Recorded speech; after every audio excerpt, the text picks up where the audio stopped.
दिल का उजाला नामे मोहम्मद, आंखों का तारा नामे मोहम्मद। जन्नती बातों में अर्शे उला पर आदम ने देखा था नामे मोहम्मद। जन्नती बातों में अर्शे उला पर हवा ने देखा था नामे आंखों का तारा नामे मोहम्मद। दिल का उजाला नामे मोहम्मद। अल्लाहुम्मा सल्ले अला सय्यिदिना व अला आलि सय्यिदिना। আমার নবীজি শিশুকালে আমিনার ধারে দোলনা দোলে। আমার নবীজি শিশুকালে আমিনার ধারে দোলনা দোলে। মুচকি হাসি হাসিলে পরে, মুচকি হাসি হাসিলে পরে আমিনা যেত সব দুঃখ ভুলে। আমার নবীজি শিশুকালে আমিনার ধারে দোলনা দোলে। আমার নবীজি শিশুকালে আমিনার ধারে দোলনা দোলে। নিতে গেল মক্কার শিশুকে, হালিমা ছিল সবার পিছে। নিতে গেল মক্কার শিশুকে, হালিমা ছিল সবার পিছে। হালিমা যখন নিলেন নবীজিকে, হালিমা যখন নিলেন নবীজিকে, চলিল গাধা সবার আগে। আমার নবীজি শিশুকালে আমিনার ঘরে দোলনা দোলে। আমার নবীজি শিশুকালে আমিনার ঘরে দোলনা দোলে। মুচকি হাসি হাসিলে পরে, মুচকি হাসি হাসিলে পরে আমিনা যেত সব দুঃখ ভুলে। আমার নবীজি শিশুকালে আমিনার ঘরে দোলনা দোলে। আল্লাহুম্মা সাল্লি আলা। আল্লাহ পাকের কাছে শুকরিয়া আদায় করি যে আল্লাহ পাক আল্লাহ তাআলা আমাদেরকে ইতর প্রাণী না করি শিয়াল, কুকুর, বাঘ, ভালুক, উই পোকা, সার পোকা, কীট পতঙ্গ, ফেউটি, গিরগিটে মাথার উপর না করে আল্লাহ 18,000 মাখলুকাতের ভিতরে সব চাইতে উৎকৃষ্ট, সব চাইতে উন্নত করে আশরাফুল মাখলুকাত করে আল্লাহ আমাদিগকে পাঠিয়েছেন। সেই আল্লাহর শুকরিয়া আদায় করি। কেন? যিনি মাথার নিচে ঝুলিয়েছেন মধু, তিনি আবার মৌমাছির চাকে দিয়েছেন সুন্দর করে মধু। যার হুকুমে বাগানে ফুলটি ফোটে, তাহারই হুকুমে সূর্য পূর্ব দিক থেকে ওঠে। যিনি ডাব গাছের মাথায় দিয়েছেন পানি, সেই আল্লাহর রহমত আমরা সবাই জানি। যিনি হাঁসের বাচ্চাকে শিখিয়েছেন সাঁতার, সেই আল্লাহর হুকুমে ধনী আর গরিব সবাই দাঁড়ায় নামাজের একই কাতার। তিনি আমাদের রব, তিনি আমাদের সব। ওয়াহদাহু লা শারীকা লা, যার কোনো শরীক নাই, যার কোনো মা নাই, বাপ নাই, দাদা নাই, দাদি নাই, শ্বশুর শাশুড়ি কিছুই নাই, জানাকে কেউ জন্ম দেননি। তিনি হলেন একক, তিনি হলেন eternal, absolute, ever living, ever lasting, চিরঞ্জীবী, চিরস্থায়ী আমাদের সকলের আল্লাহ। সকলে একবার প্রাণ খুলে বলুন সুবহানাল্লাহ, সুবহানাল্লাহ। জানার ঘুমের কোনো প্রয়োজন নাই, ঘুম তো দূরের কথা। আল্লাহ কোরআন শরীফের ভিতরে জানিয়ে দিলেন, লা তাখুযুহু সিনাতুন ওয়ালা নাউম। আমি আল্লাহ, আমার ঘুম তো দূরের কথা, ঘুমের আগে যে তন্দ্রা ভাবটা আসে, আমি আল্লাহ এই তন্দ্রা ভাবটা আমাকে স্পর্শ করতে পারে না। আরেকবার প্রাণ খুলে বলুন সুবহানাল্লাহ, সুবহানাল্লাহ। সেই আল্লাহকে অন্তরের স্থল থেকে ভক্তি ভরে মহাব্বতে হৃদয় নিংড়ানো ভালোবাসা দিয়ে একবার শুকরিয়া জ্ঞাপন করি। সকলে প্রাণ খুলে বলুন আলহামদুলিল্লাহ। তারপরে জানাই মরুর ভাস্কর মা আমিন আল্লাহ, সোনার নবী, মায়ার নবী, হায়াতুর নবী, নূর নবীর প্রতি দরুদ ও সালাম। সকলে প্রাণ খুলে বলি সাল্লাল্লাহু আলাইহি ওয়াসাল্লাম। প্যারা হাজিরিন, আমার আব্বা জানেরা, পদ্মা নসীনা, ধার্মিকা, মহিয়সী, মহিয়ান, দয়াবতী, মায়াবতী আমার আম্মি জানেরা, আমার নবীকে আল্লাহ রহমত করে, আমার নবীকে আল্লাহ দয়ান নবী করে, মায়ান নবী করে, আলামিন সত্যবাদী নবী করে আমার আল্লাহ পাক, আল্লাহ তাআলা আমার নবীকে পাঠালেন। কি মায়ান নবী, কি দয়ান নবী, যিনি অপরের কান্না দেখে সহ্য করতে পারে না, যিনি না খেয়ে মানুষদেরকে মুখে আহার তুলে দেয়, যে নবী আসার কারণে বিধবাদের সম্মান ইজ্জত শুধু বিধবাদের নয়, আল্লাহর নবী মায়েদের সম্মান জানিয়ে দিলেন। এই বিশ্বের মানুষেরা আমি নবী জানিয়ে দিলাম, আজ থেকে আমি নবী ঘোষণা করে দিলাম, মায়েদের পায়ের তলায় সন্তানের জন্য জান্নাত। একবার জোরে বলুন সুবহানাল্লাহ। তিনি হলেন রহমতের নবী।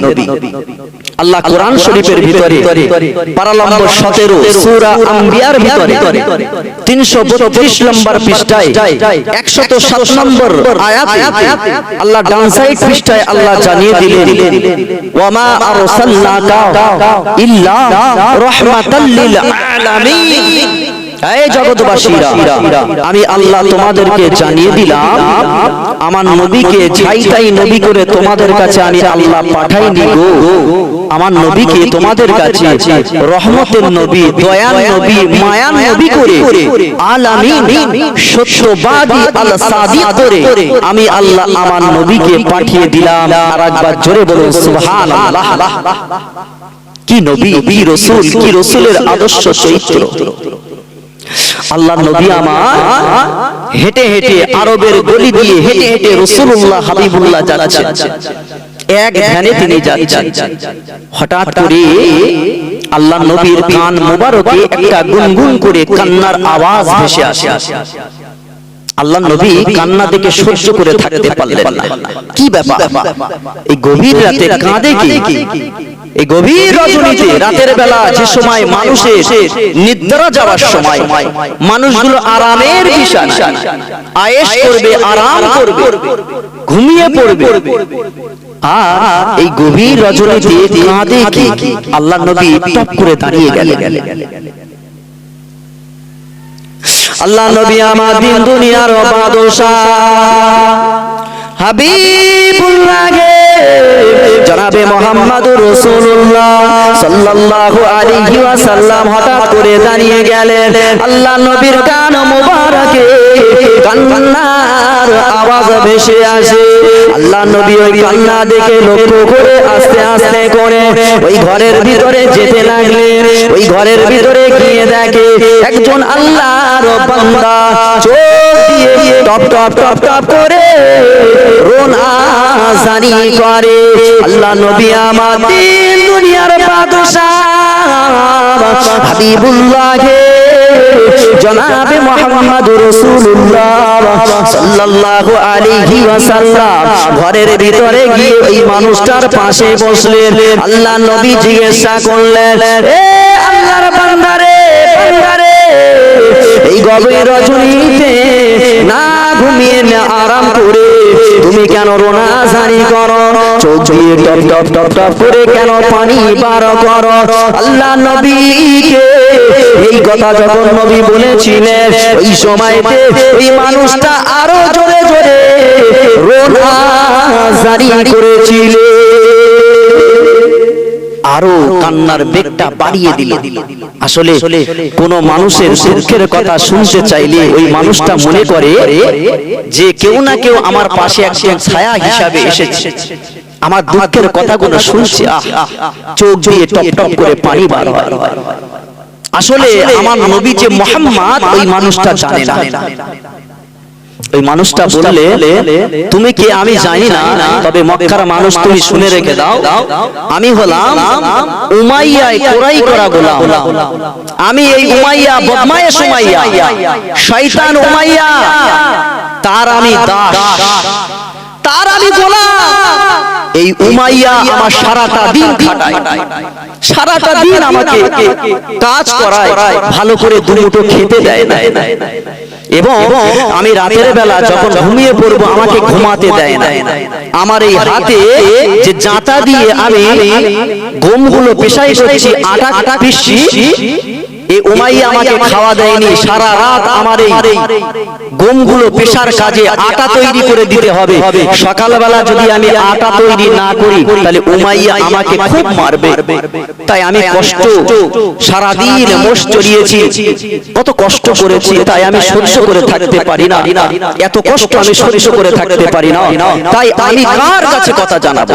তাই চোখ দিয়ে আমার টপ টপ করে পানি বার হয়। আমার কান্না শোনার মতো কেউ নাই। এই কথাটা যখন নবী শুনলে, নবী চোখ দিয়ে পানি এসে গেল। ও আমার সোনার মানিকেরা, ও তরুণেরা, ও জওয়ানেরা, ওই সময় আল্লাহ নবী আমার দিন দুনিয়ার বাদশা হাবিবুল্লাহ জনাবে মুহাম্মদুর রাসূলুল্লাহ সাল্লাল্লাহু আলাইহি ওয়াসাল্লাম, যে নবী অপরের দুঃখ দেখে সহ্য করে থাকতে পারে না, মায়ার নবী, দয়ার নবী, মা আমিনাল্লাহ, আব্দুল্লাহর দুলাল, মক্কার বাতি, মদিনার জ্যোতি, ইতিম নবী, এসির নবী, শাফাতের কান্ডারি, নবীদের ইমাম, দোজানের বাদশা হুজুর থাকতে পারলেন না। এ উমাইয়ার গোলাম রে, গোলাম রে, দাও দাও তোমার জাকাটা আমার কাছে দিয়ে দাও, আমার কাছে দিয়ে দাও, আমি গমগুলো পিষবো, আটা বাহির করে দেব। তোমার সারাটা দিন তোমার কষ্ট হয়ে গিয়েছে। এ উমাইয়ার গোলাম রে, তুমি পাশে ঘুমিয়ে পড়ো, তুমি একটু আরাম করো, তুমি বিশ্রামে চলে যাও, আর তোমার কাজটা আমি নবী করে দেব। জোরে বলো সুবহানাল্লাহ। তোমার কাজ আমি করে দেবো, তুমি একটু বিশ্রাম নাও, ঘুমাও। কি মায়া নবী। ও আমার সোনার মানিকেরা, ও আমার আম্মি জানেরা, ও দাদা পীরের গোলামেরা, আল্লাহর নবী এমনি করে সকাল পর্যন্ত, ফজর পর্যন্ত আল্লাহর নবী আটাগুলো সুন্দর করে বাহির করে দিয়ে আমার নবী আবার চলে যেতেন। উমাইয়ার গোলাম ঘুমটা ভেঙে যখন যেত, ওই ঘুমটা ভেঙে দেখতে পেত যতগুলি উমাইয়া গম দিয়েছে, ওই গমের সব কিছু আটা বাহির করে ওই মানুষটা আবার চলে গেল।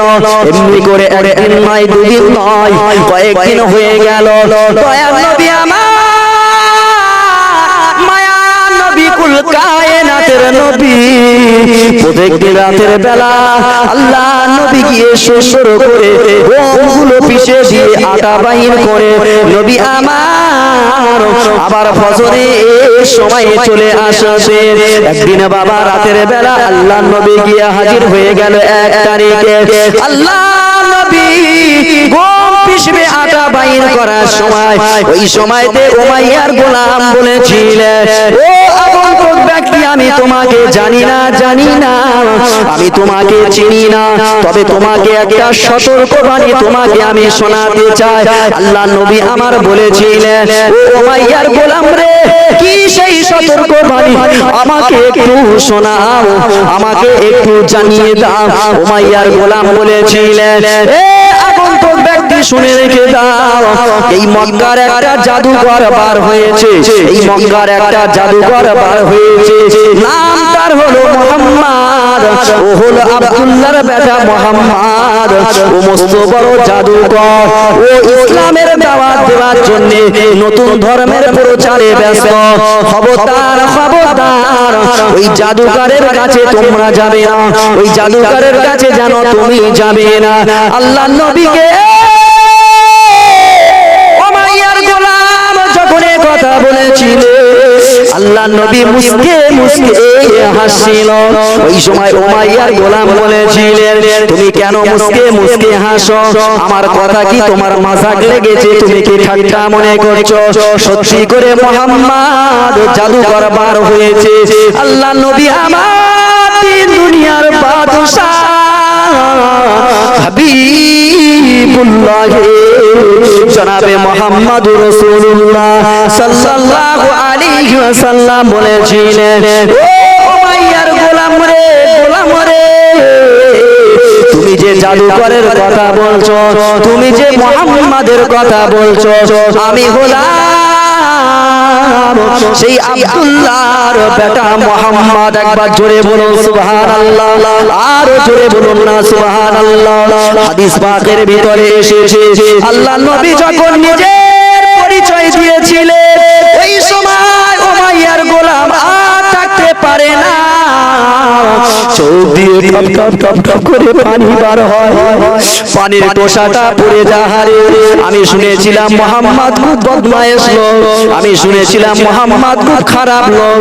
মুহাম্মাদের মনে দয়া মায়া নাই, যে মানুষটা কয়েক রাত আমাকে আরাম করিয়ে দিয়ে নিজে কাজ করে দেয়, ওই মানুষটা কোনোদিন খারাপ হতে পারে না। ইয়া রাসূলুল্লাহ,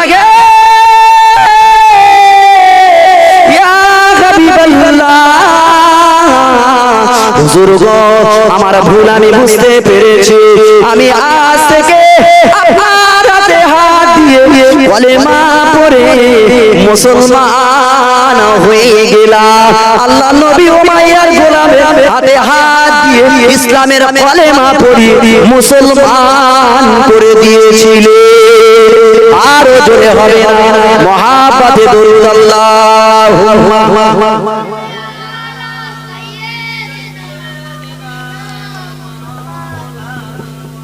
ওয়াইলা আলি সাইয়্যিদিনা।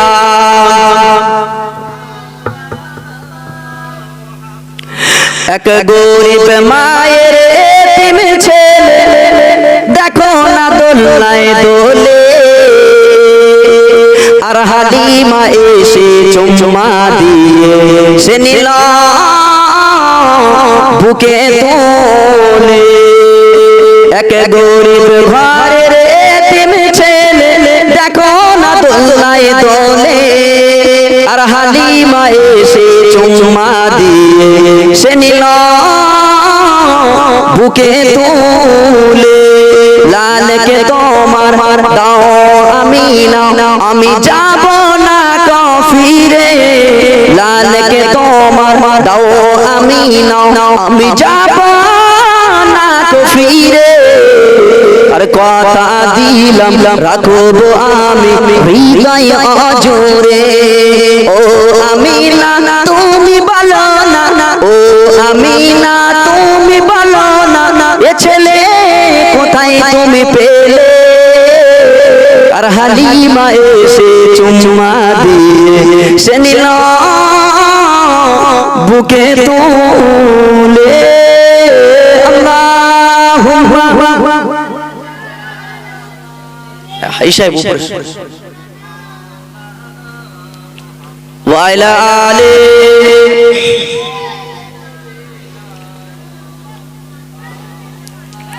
আমার সোনার মালিকেরা, আমার আব্বা জানেরা, আমার আম্মি জানেরা, আমার নবীর কত আদর্শ সুন্দর ছিল, আমার নবী মানুষের সঙ্গে কেমন ব্যবহার করতেন। আল্লাহ নবীও সাহাবাদের সঙ্গে ঠাট্টা করতেন, কিন্তু সুন্দর ঠাট্টা করতেন। আমাদের মতো লুঙ্গি টেনে তুলে দেওয়া এইরকম আল্লাহ নবী ঠাট্টা করতেন না। আল্লাহ নবী সাহাবাদের কেমন ঠাট্টা করতেন হাদিস পাকের ভিতরে দেখছিলাম আল্লাহ নবী একজন সাহাবী সবজি বিক্রেতা, সবজির ব্যবসা করে। তো বসে বসে সবজিওয়ালারা যেমন দোকানদারি করে বসে বসে সবজি বিক্রি করছে, এক মনে খরিদ্দারের দিকে চেয়ে আছে কখন আমার দোকান থেকে দুটো কেনাকাটা করবে। আল্লাহ নবী আস্তে আস্তে গুটি গুটি পায়ে পা মোবারকটা টিপে টিপে একদম না জানা সাউন্ড হয়, আওয়াজ হয়, নীরবে সঙ্গে পাটা ফেলতে ফেলতে ওই সাহাবীর পিছনে চলে গেলেন। গিয়ে আল্লাহ নবী ওই সাহাবীটার সুন্দর করে একদম পিছন থেকে দুই হাত দিয়ে চোখটা এইভাবে চেপে চেপে যেই চেপে ধরলো চোখটা, আর ওই সাহাবীটা কিছু আর দেখতে পায় না, অন্ধকার। ওই সময়তে সাহাবীটা আস্তে আস্তে করে নিজের হাতটা নিলেন। আল্লাহ নবী একটাও কথা বলেন যে দেখি আমার নামটা বলতে পারে। আল্লাহ নবীর প্রিয় সাহাবী, আমার নবী কত মহব্বত করতেন আর কেমন ঠাট্টা করতেন। সঙ্গে সঙ্গে হাতটা ধরে বললেন, হাতটা বোলালেন, হাতটা বুলিয়ে হাত ধরে ধরে বলতে পারলেন যে এই হাতটাও মদিনার কোনো মানুষের নয়, এত সুন্দর নুরানি হাত আর এত সুন্দর খুশবু আর এত সুন্দর নরম তুলতুলে হাত মুবারকটা একমাত্র আমার নবীর হবে। একবার জোরে বলুন সুবহানাল্লাহ। আল্লাহ নবী খুলে সামনে এসে বলল, বাবা ঠিক বলেছো, তুমি তো ঠিক বলেছো। এইভাবে আল্লাহ নবী নিজের জীবন আদর্শ মানুষের সঙ্গে হেসে খেলে সুন্দর করে তিনি পার হয়েছে। এজন্য বলা হয়েছে হাসিটা হলো সুন্নাত। নবী হাসতেন, তবে আমাদের মতন এইভাবে জোরে জোরে হাসতেন না, মিষ্টি হাসতেন, সময়ের সঙ্গে তিনি হাসতেন, বেশি বেশি করে আল্লাহর ইবাদতে মগ্ন থাকতেন, আল্লাহর কাছে রোনাজারি করতেন এবং সদা সর্বদাই চিন্তায় থাকতেন আমার উম্মত উম্মতির উপায় কি হবে, আমার উম্মত উম্মতির উপায় কি হবে। আল্লাহ নবী চিন্তা করতেন। আল্লাহ নবী যেমন হয়েছে, আল্লাহ নবীর আদর্শ দিক দিয়ে আপনি দেখবেন তিনিও সংসার করেছেন। আমরা একটা বিবি নিয়ে চালাতে তাই আমাদের অধৈর্য মাঝে মাঝে হয়ে যায় যে কেমন বউ আল্লাহ শুধু ফরমাশ করছে। কিন্তু আল্লাহ নবী 11টা বিবাহ করেছিলেন, তিনি প্রত্যেক স্ত্রীকে চালিয়েছিলেন সংসার করিয়ে। তাম বিশ্ববাসীকে আল্লাহ নবী দেখিয়ে দিলেন যে সংসার কিভাবে করতে হয়, সংসার কিভাবে বজায় করতে হয়। আল্লাহ নবী এমন একজন সাংসারিক দিক দিয়ে আর রাষ্ট্রীয় দিক দিয়ে সামাজিক দিক দিয়ে আর যুদ্ধের ক্ষেত্রে কমান্ডার হিসাবে, সেনাপতি হিসাবে, রাষ্ট্রনায়ক হিসাবে আল্লাহ নবীর আদর্শ করলে আপনার জাহান ঠান্ডা হয়ে যাবে। কেউ যদি আমার নবীর আদর্শ হয়ে যদি দুনিয়াতে চলতে পারে ওই মানুষটা হবে ঈমানদার, জান্নাতি, আমার আল্লাহ বানিয়ে দেবেন। একবার জোরে বলে সুবহানাল্লাহ। আল্লাহ নবী যেমন আর আল্লাহ নবীর বেটি ফাতেমাও তেমন।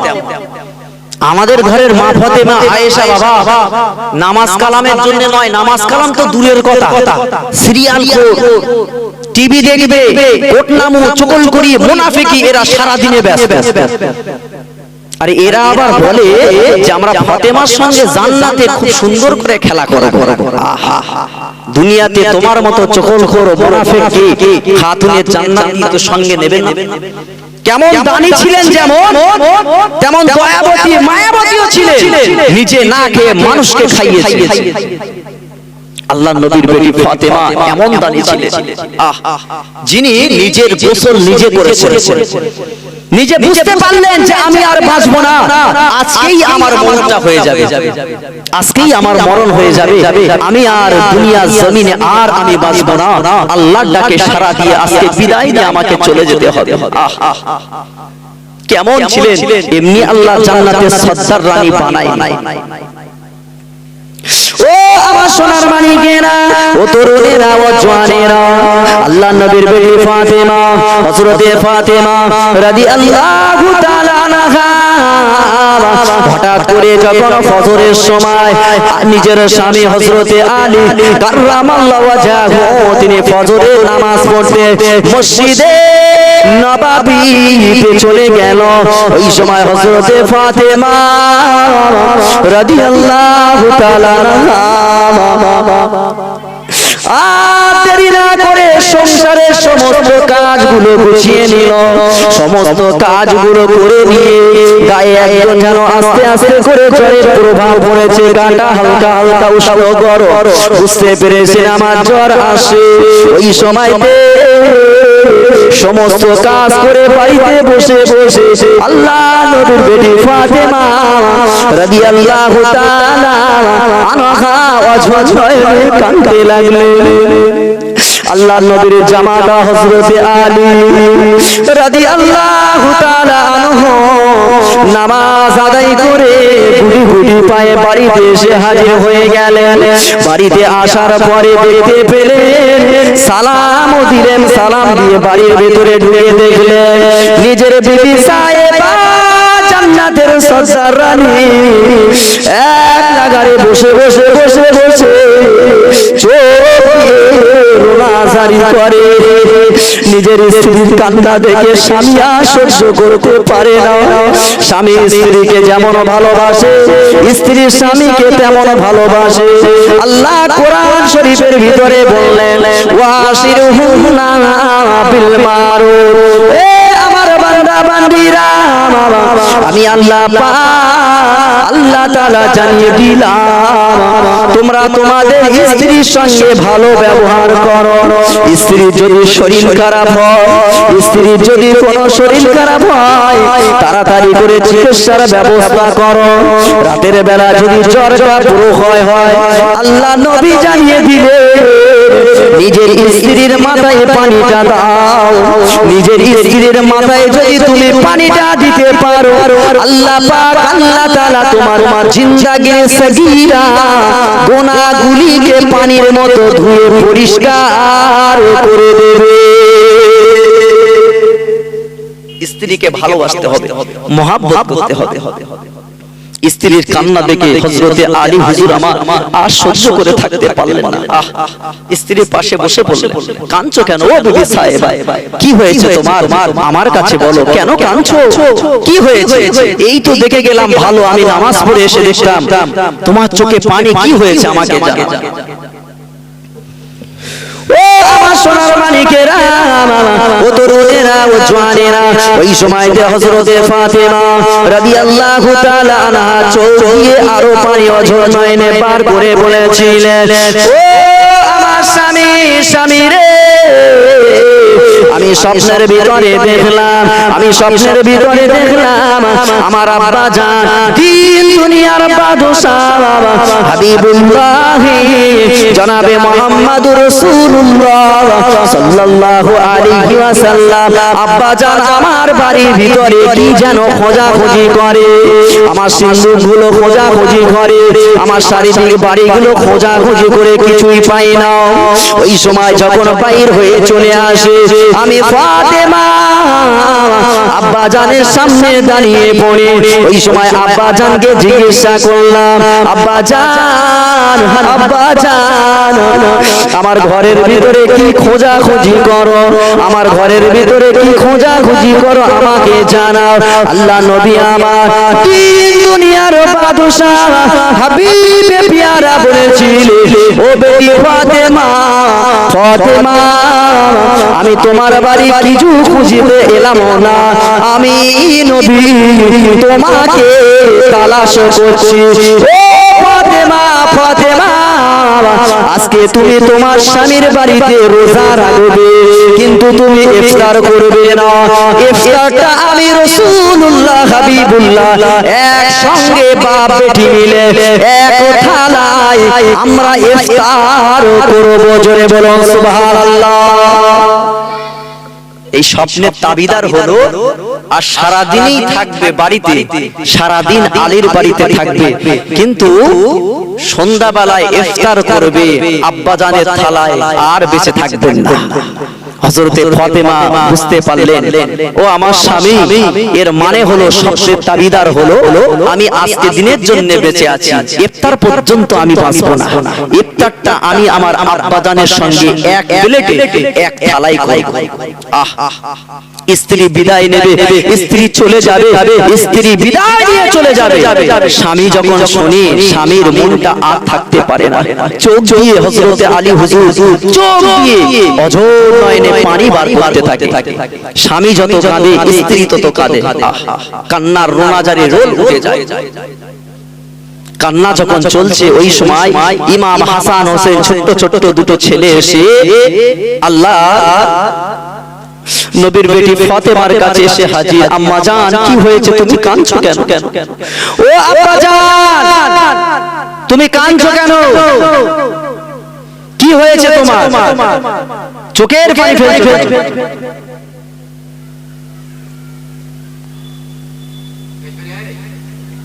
কি হয়েছে তোমার? চোখের পানি তুমি ফেলছো কেন? আম্মা জান আব্বা জানের কান্না দেখে ছোট ছোট দুটো বেটা আর সহ্য করে থাকতে পারে না।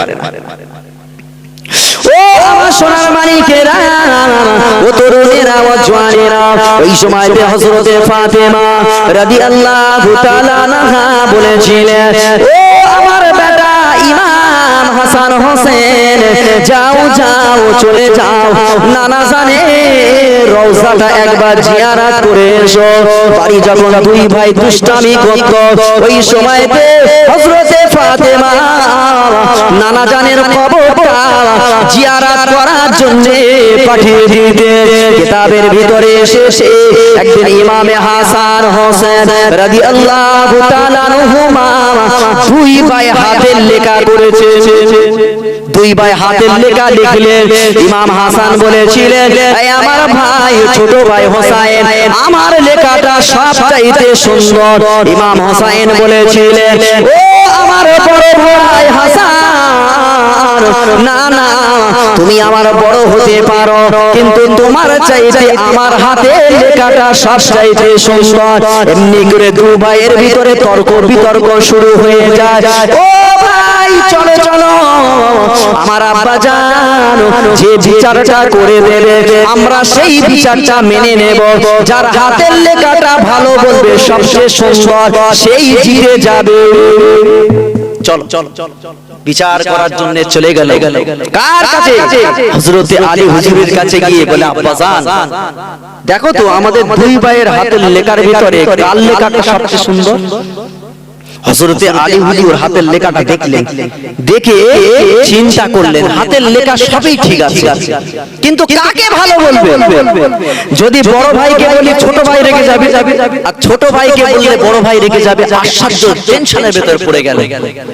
তাই তিনি নিজের কাঁধে বিচার নিলেন না। ও বেটা ইমামে হাসান, ইমামে হোসেন চলে যাও চলে যাও চলে যাও, আমি তোমাদের আব্বা বিচার করতে পারবো না। কার কাছে যাব? তোমার মা, তোমার শিক্ষক, তোমার বাড়ির শিক্ষক, তোমার আম্মির কাছে চলে যাও। আম্মা জান যার লেখাটা ভালো বলবে, যে বিচারটা করে দেবে সেই বিচারটা সলিড বিচার হবে। যাও যাও মায়ের কাছে চলে যাও। ইমামে হাসান হোসেন রাদিয়াল্লাহু তাআলা আনহুমা দুই ভাই ছুটে ছুটে আম্মি জানের কাছে গিয়ে গলা জড়িয়ে চুমো খায়। ও আমাদের আম্মি জান, আম্মি জান বলো বলো বলো, আমাদের ভিতরে কার হাতের লেখাটা সবচেয়ে ভালো? আমার বড় ভাই না আমার? একবার বলো। ওই সময় হযরতে ফাতেমা রাদিয়াল্লাহু তাআলা আনহা হাতের লেখাটা দেখলেন, দেখে মনে মনে চিন্তা করলেন, না না না না, আমি যদি ছোট ছেলের হাতের লেখা ভালো বলি বড় ছেলে রেগে যাবে, আর বড় ছেলের বললে ছোট ছেলে মনে দুঃখ পাবে, তাই আমি এই বিচার করতে পারবো না। বাবা বেটা ইমাম হাসান, ও বাবা ইমাম হোসেন, আর দেরি করো না, চলে যাও চলে যাও মদিনা মসজিদে নববীতে বসে আছে তোমার নানা জানের কাছে চলে যাও। তিনি হলেন দিন দুনিয়ার বাদশা, তিনি হলেন হাবিবে পিয়ারা, যে বিচারটা করে দেবে তোমার নানা জানের বিচারটাও আমার আল্লাহ খুশি হয়ে যায়। আরো জোরে হবে না? তোমার নানাজান যে বিচার করবে, ডিসিশনটা নেবে, সেটাই আল্লাহ খুশি হয়ে যায়, আল্লাহর পছন্দ হয়। চলে যাও। দুই ভাই হাতের লেখাটা নিয়ে, হাতের রাইটারটা লেখাটা নিয়ে দেরি করলেন না, ছুটে ছুটে ছুটে ছুটে ছুটে ছুটে মসজিদে নববীতে চলে গেলেন। দয়ার নবী, মায়ার নবী, কুল কায়নাতের নবী সরকারে আকা হুজুর আমার সাহাবা কেরামদের নিয়ে বসে আছে। নানু জান, নানা জান, ও নানু জান, নানু জান, আমাদের ভিতরে কার লেখাটা সবচেয়ে ভালো?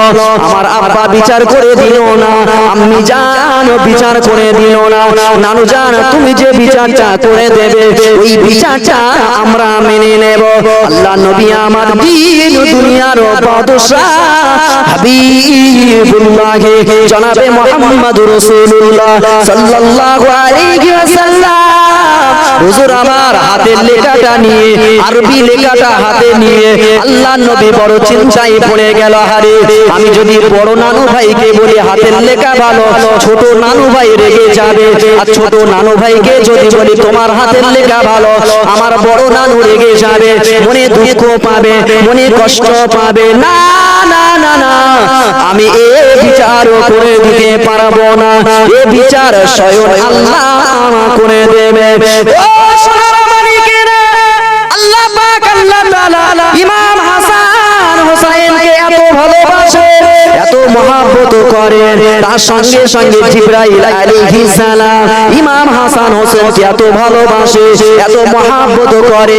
ইমাম হাসান হোসেনের গায়ের ছোঁয়া নেওয়ার জন্য জিবরাইল আলাইহিস সালাম তাহিয়া কলবি সাবির রূপ ধরে ইমাম হাসান হোসেনের সঙ্গে খেলাধুলো আর আদর করতো। জোরে বলো সুবহানাল্লাহ। আল্লাহ পাক আল্লাহ তাআলা জিবরাইল আলাইহিস সালামকে পাঠিয়ে দিলেন। ও জিবরাইল, দেরি করো না, দেরি করো না, চলে যাও, চলে যাও, দুনিয়াতে চলে যাও, আমি আল্লাহ বিচার করে দেব। আমার ইমাম হাসানের হাতের লেখাটা ভালো না ইমাম হোসেনের হাতের লেখাটা ভালো? ও সোনার মানিকেরা, ও তরুণেরা, ও জওয়ানেরা, আল্লাহ পাক আল্লাহ তাআলার অর্ডারে আল্লাহ বললেন জিবরাইল যখন দুনিয়াতে যাবে, যাওয়ার সময় জান্নাত থেকে একটা ফল, একটা আপেল নিয়ে দুনিয়াতে চলে যাও। ও তরুণেরা, জওয়ানেরা, আল্লাহ পাক আল্লাহ তাআলার কথা শুনে জিবরাইল আলাইহিস সালাম জান্নাত থেকে একটা ফল নিয়ে চলে আসলো। ওই ফলটা এলে আল্লাহ নবীকে বলে দিয়েছিলেন, ইয়া রাসূলুল্লাহ, ইয়া হাবিবাল্লাহ, হুজুর আপনি বিচার করে দেন। আল্লাহ ফয়সালা করে দিয়েছে। কি ফয়সালা করে দিয়েছেন ভাই জিবরাইল? ও সোনার মানিকেরা, জিবরাইল আলাইহিস সালাম বলেছিলেন, ইয়া রাসূলুল্লাহ, ইয়া হাবিবাল্লাহ, আল্লাহ জান্নাত থেকে আপেল পাঠিয়ে দিয়েছে, এই আপেলটা আকাশের দিকে ছুঁড়ে দাও। এই আপেলটা আকাশের দিকে ছুঁড়ে দেবে, আর ওই আপেলটা যার কাছে গিয়ে পড়বে তার হাতের লেখাটা ভালো। একবার জোরে বলো সুবহানাল্লাহ।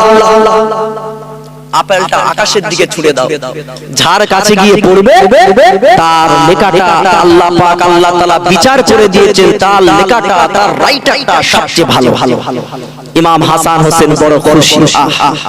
আল্লাহ নবী চিন্তা করলেন, হায় রে, যদি এই আপেলটা, একটাই আপেল যদি আকাশের দিকে ছুঁড়ে দেই, এই আপেলটা যদি আমার বড় নানুর কোলে গিয়ে পড়ে, তাহলে বড় নানু কি বলবে?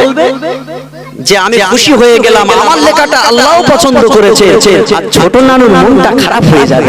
আমি নবী ইমাম হাসান হোসেনের মনটা খারাপটাও আমি দেখতে পাই না। পৃথিবীর মানুষেরা শুনে রেখে দাও, ইমাম হাসান হোসেন হলো আমার কলিজা।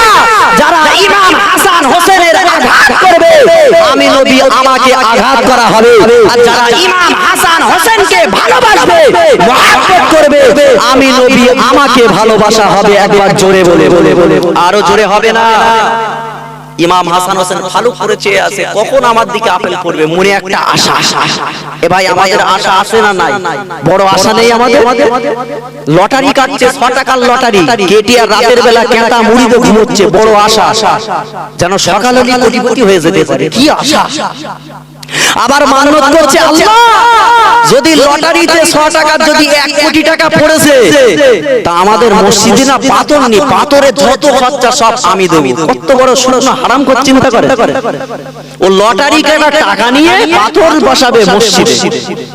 শয়তান কবরে যায়। ও সোনার মানিকেরা, ও তরুণেরা, ও জওয়ানেরা, ওই সময়তে আল্লাহ নবী আমার দিন দুনিয়ার বাদশা হাবিবুল্লাহ জনাবে মুহাম্মদুর রাসূলুল্লাহ সাল্লাল্লাহু আলাইহি ওয়াসাল্লাম আকাশে দিয়ে আপেলটা তুলে দিলেন। আল্লাহ পাক আল্লাহ তাআলার বিচার হলো সুষ্ঠু বিচার। আল্লাহ পাকের বিচার হলো সুষ্ঠু বিচার। পৃথিবীর কোনো বিচার নয়, আল্লাহর বিচারের কারোর ভুল ধরার মতো কোনো ক্ষমতা নাই। আল্লাহ পাক আল্লাহ তাআলা ওই আপেলটা আমার নবী যে আকাশে তুলে দিলেন, আমার আল্লাহ পাক আল্লাহ তাআলা কুদরত দিয়ে আমার আল্লাহ আপেলটা দু ফালি করে মাজাতে ফালি করে আমার আল্লাহ পাক আল্লাহ তাআলা ইমাম হাসানের কোলে এক ফালি আর ইমাম হোসেনের কোলে এক ফালি আপেলটা ফেলে দিল। ও জিবরাইল জানিয়ে দাও আমি আল্লাহ আমার কাছে ইমাম হাসান হোসেন লেখাটা যেমন 100-র মধ্যে 100 হয়েছে, ইমাম হোসেনের লেখাটা আমি আল্লাহ আমার কাছে 100-র মধ্যে 100 হয়েছে। দুই ভাই খুশিতে যার হয়ে যায়। জোরে বলো, আরো জোরে হবে। এটা হলো আমার আল্লাহর বিচার। যাও নানুর কবরে চলে যাও, রওজায় গিয়ে একটু দোয়া করে এসো, নানুর সঙ্গে একটু কথা বলে এসো। ছুটে ছুটে দুই ভাই চলে গেল বাড়িতে। মা বাপ কাঁদছে, চোখের পানি দেখে ছোট ছোট বাচ্চারা বুঝতে পারে না কি ব্যাপার, আজকে মা বাপ উভয় কেন কাঁদছে, এমন তো দেখি না। চলে গেল, চলো নানুর কাছে যাই, খবর পাওয়া যাবে। ও আমার সোনার মানিকেরা, ও তরুণেরা, ও জওয়ানেরা, ওই সময়তে ইমামে হাসান হোসেন রাদিয়াল্লাহু তাআলা আনহুমা দুই ভাই ছুটে নানু জানের মাজারের কাছে মদিনাতুল মুনাওয়ারায় সবুজ গম্বুজের নিচে শয়ন করে আছে। নানু জানের কাছে গিয়ে সালাম দিলেন, আসসালাতু আসসালামু আলাইকা ইয়া রাসূলুল্লাহ ইয়া হাবিবাল্লাহ। ও নানু জান আজকে আমার বাড়িতে আমার আম্মা জান যেমন কাঁদে, আমার আব্বু জান তেমনি করে কাঁদে। নানা জান সেদিনকে ইমাম হাসান হোসেনের কথা জবাবটা রওজা পাকের ভিতর দিয়ে দিয়েছিলেন। জোরে বলুন সুবহানাল্লাহ। তাহলে আমার নবী হায়াতুন নবী না নবী মরে গেছে, কোনটা? যারা বলে নবী মরে গিয়েছে মৃত, ওই ভণ্ড, ওই গাঁজাখোর ভণ্ড, ওরা জানে না, ওরা হাদিস সঠিক পড়ে না। আমার নবী রওজার ভিতরে আমার দাদা হুজুর নিজে তিনি বললেন, আমি কাশফ করে দেখলাম আমার হুজুর আমার নবী দয়াল নবী তিনি মাথা মুবারকটা দিয়ে নিজে রোনাজারি করে আর বলছে ইয়া রাব্বি হাবলি উম্মতি। একবার জোরে বলে রওজা পাকের ভিতর দিয়ে বলছেন, এই নানু জান তোমার নানার রওজায় অনেকবার তুমি আসতে পারবে, কিন্তু আজকে বাড়িতে চলে যাও, শেষবারের মতো একবার মায়ের মুখটা শেষবারের মতো দেখে নাও। ইমাম হাসান হোসেন বুঝতে পারলেন আমার মা আর বাঁচবে না, আজকেই শেষ। ইমামে হাসান হোসেন রাদিয়াল্লাহু তাআলা আনহুমা ছুটে নানু জানের রওজা থেকে বিদায় নিয়ে বাড়িতে চলে আসে। ও বাবা বেটা ইমাম হাসান, ও বাবা বেটা ইমাম হোসেন, আজকে তাড়াতাড়ি কেন চলে আসলে বাবা? ওই সময় ইমাম হাসান হোসেন বলেছিলেন, আপনি জান নানু জান আমাদের সব কথা খুলে বলেছে, আপনি আর বাঁচবেন না, আপনি চলনের মতো আমাদেরকে করে রেখেছি, জনের মতো আমাদের মা বলা ডাকটা বন্ধ করে বিদায় দিয়ে চলে যাবে। বাচ্চাদের সান্ত্বনা দেয় বাবা বেটারা। আল্লাহ কোরআন শরীফের ভিতরে জানিয়ে দিল, কুল্লু নাফসিন যায়িকাতুল মাউত। আমার বেটারা, প্রত্যেক নফসের একদিন মৃত্যু স্বাদ গ্রহণ করতে হবে।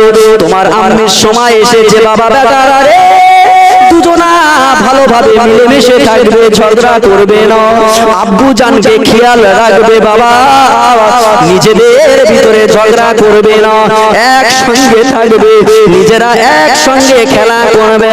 বেটা দুটো চলে যায়, আস্তে আস্তে করে বিকাল হয়, জ্বরের তীব্রতা আরো বেড়ে যায়, জ্বর আরো বেড়ে যায়। নিজের গোসল নিজে করলে হযরতে ফাতেমা গোসল করে নামাজ কালাম পড়ে শুয়ে আছে, নিজের স্বামীকে ডাক দেয়, ও আমার জীবন সঙ্গিনী স্বামী রে, ও আমার স্বামী এদিকে এসো, তোমার সঙ্গে কিছু কথা আছে।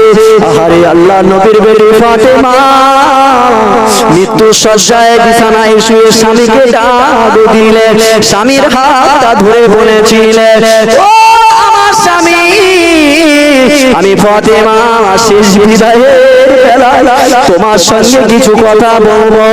ও আমার স্বামী বিবাহ হওয়ার পর থেকে নিয়ে আজ পর্যন্ত তোমার যদি কোনো ছোট বড় কথা বলে থাকি, তোমার মনে কোনো দুঃখ যদি নিয়ে থাকি, আমি ফাতেমা আমার ব্যবহারে যদি তুমি কষ্ট পাও, যদি তুমি দুঃখ পাও, শেষ বিদায়ের বেলায় আমাকে ক্ষমা করে দাও।